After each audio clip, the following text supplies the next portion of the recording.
안녕하세요. 안녕하세요. 테일러 콘텐츠 에디터 영준. 에디터 원희입니다. 한국 드라마를 이렇게 표현을 할 때 의학 드라마는 병원에서, 법정 드라마는 법정에서 로맨스를 한다는 우스갯소리가 있을 정도로 국내 드라마에서 로맨스가 차지하는 비중이 굉장히 컸던 시기가 있었잖아요. 그렇죠. 그런데 요새는 또 무조건적인 로맨스에서 벗어나서 장르적인 재미에 집중한 작품들이 점점 많아지고 있는 추세죠. 네. 하지만 이러한 장르물에서도 이제 제작진들이 의도해갖고 슬쩍 끼워 넣거나 아니면 의도하지 않았어도 시청자들이 귀신같이 찾아내갖고 러브라인을 형성하는 경우가 제법 있는데요. 이번 영상에서는 로맨스 드라마가 아닌 작품에서 로맨틱한 케미를 뽐내는 그런 캐릭터들을 소개할 예정입니다. 네, 일단 첫 번째 작품은 네. 빈센조의 장준호입니다. 네. 요즘 이 빈센조가 넷플릭스에서 가장 핫한 TVN 드라마죠. 국내도 1위를 계속 달리고 있고 태국, 홍콩, 말레이시아 여러 나라에서 1위를 기록하면서 3월 8일자로 전 세계 넷플릭스 시리즈 5위를 기록을 했어요. 드라마 내용 자체는 악덕 대기업과 그에 맞서서 악인의 방식으로 대치하는 변호사들의 이야기를 그리고 있는 드라마입니다. 네. 두 캐릭터가 있어요. 아버지의 죽음을 계기로 로펌 우상에서 나와서 바벨그룹과 대치하는 독종 변호사 홍차영이 있고, 홍차영을 보조하던 우상의 인턴 변호사인 줄 알았으나 알았어요. 실상은 바벨그룹의 진짜 회장이자 끝판왕인 장준호가 있죠.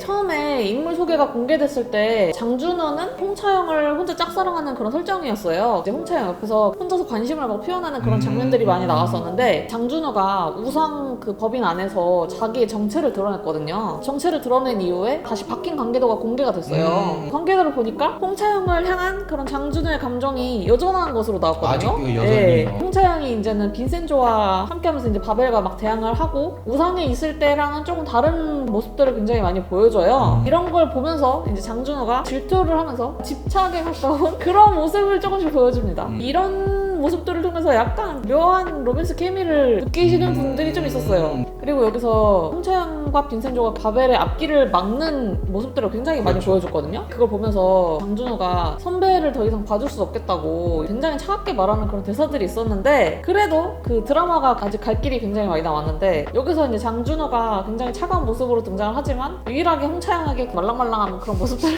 보여주지 않을까? 네, 이런 기대를 해봅니다. 네, 다음 작품은 이제 스위트홈이고요. 그 중에서 이제 이은혁과 이은유 이 두 캐릭터의 케미가 돋보였죠. 네, 이 작품 같은 경우에는 사람들이 약간 공식으로 미는 러브라인이 사실 하나 있잖아요. 정재현과 윤지수. 이 러브라인만큼 이제 인기를 끌었던 게 바로 이제 이 은혁, 은유죠. 그렇죠. 은혁 같은 경우에는 이제 오빠인데 이제 은유에게 무조건적인 희생을 하는 그런 캐릭터로 묘사가 되고, 그런 은혁에게 은유는 굉장히 까탈스럽게 굴면서도 또 은근히 챙겨주고 이렇게 걱정을 하는 약간 친데레 매력 그런 게 있는데, 이 케미가 굉장히 많은 사람들을 이렇게 사약길에 들게 만들었죠. 감독님 피셜로는 두 사람 사이의 감정이 이제 뭐 남녀 사이의 사랑이 아니고 가족애라고 이렇게 말은 했는데, 누가 이 두 사람을 보면서 그걸 가족애라고 생각을 하겠어요. 특히 에피소드 7에서 은혁이가 은유의 발목 상태를 알고 이렇게 붕대를 갈아주는 장면이 있는데, 이거는 절대로 남매 사이에서 나올 수 있는 그런 눈빛 교환이 아니에요.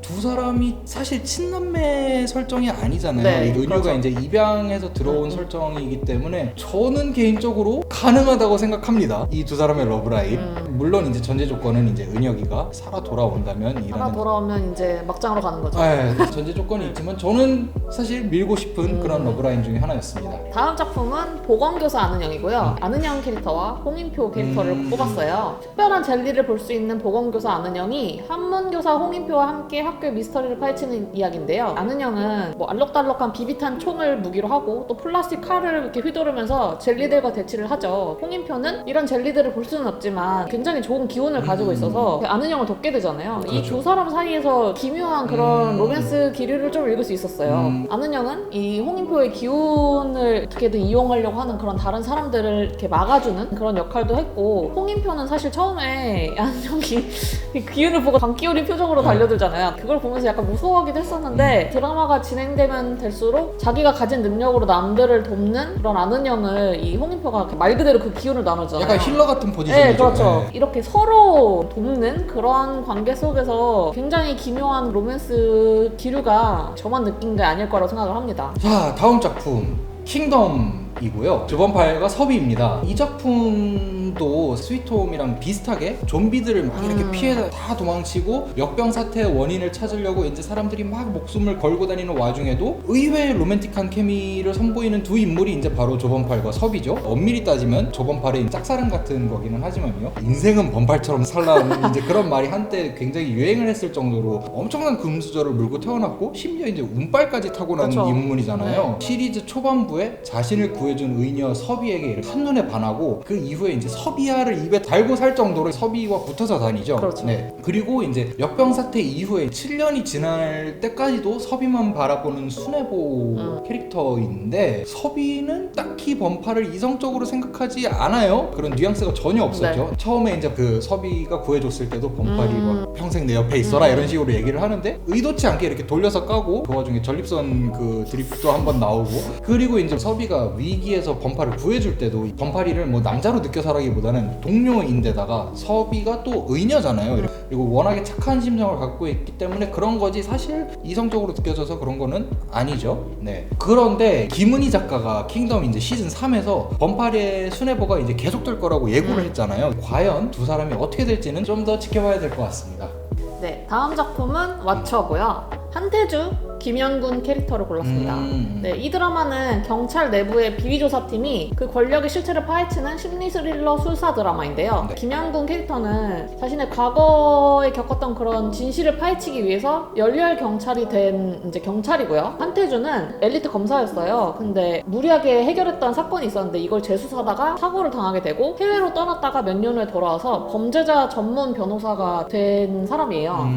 이 드라마 자체는 굉장히 묵직하게 흘러가는데 두 사람의 케미가 정말 장난이 아니었다고 그런 평들이 굉장히 많았어요. 이 두 사람이 또 알고 보니까 과거에 어떤 사건으로 만난 적이 있는 그런 사이거든요. 네. 한태주가 검사 시절에 어린 김영군이 엄마가 돌아가시고 아빠가 체포되는 그런 사건이 그렇죠, 있었어요. 있었죠. 네. 그래서 그때 사건의 진범을 찾기 위해서 두 사람이 같이 뭉친 거죠. 그리고 김영군은 굉장히 불같은 감성을 좀 보여주는데 태주는 반대로 좀 차가운 그런 이성을 보여주는 장면들이 많았어요. 네. 그리고 이제 태주가 그 사건을 해결하려고 이렇게 법의 선을 막 넘나들려고 하는 이런 장면들도 있었는데 이럴 때마다 이제 영군이 잡아주는 그런 모습들도 보여주면서 이런 이야기 속에서 이제 서사도 잡고 관계성도 잡고 또 이제 두 사람의 비주얼이 그걸 다 잡은 정말 완벽한 사약 커플이 탄생을 그렇죠. 한 거죠. 완벽하죠. 이 드라마를 보시면 전혀 러브라인이 없는데 보면서 사약을 아주 벌컥벌컥 들이켰다는 사람들이 아주 많았습니다. 네. 다음 작품은 이제 비밀의 숲이고요. 여기는 이제 많은 분들이 알고 계신 그 한시목과 황여진 그렇죠.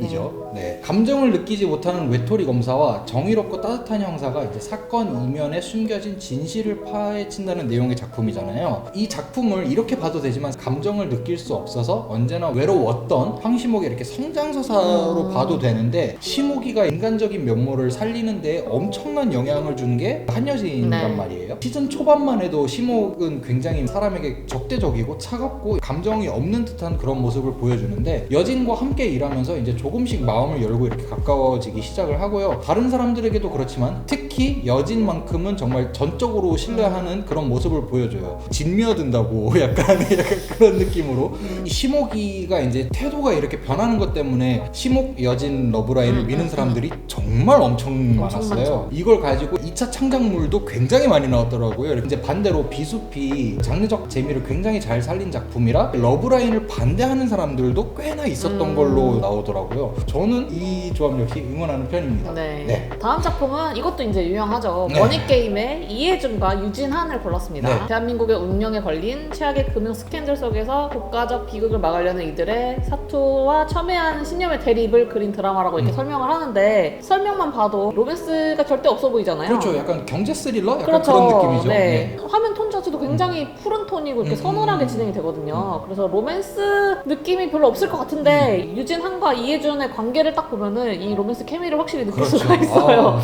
유진한은 경제를 굉장히 뒤흔들려고 하는 투자자고 이해준은 경제를 안정시키려고 하는 사무관인데 이 두 사람은 적대적일 수밖에 없는 그렇죠. 관계잖아요. 네, 그렇죠. 그런데 유진한이 이해준한테서 어머니의 모습을 발견을 하고 호감을 가지게 되기 시작해요. 맞아요. 굉장히 냉철하고 칼 같은 하는데 태준 앞에서는 뭔가 서툴고 좀 어색한 그런 태도를 보여주고요. 반대로 유진한을 대하는 태준의 철벽을 보면서 사약길을 걷게 된 사람들이 아주 한둘이 아닐 거라고 생각을 합니다. 네, 이렇게 다양한 이제 드라마 속 로맨스 케미를 이렇게 뽑는 캐릭터들을 이렇게 소개를 해드렸는데요. 수많은 사양러들을 양산한 드라마 속 비공식 커플들의 이렇게 케미를 따라가면서 작품을 다시 보는 것도 정말 재미있을 것 같아요. 네, 저희가 준비한 영상은 여기까지이고요. 다음에도 또 재밌는 영상으로 찾아뵙도록 하겠습니다.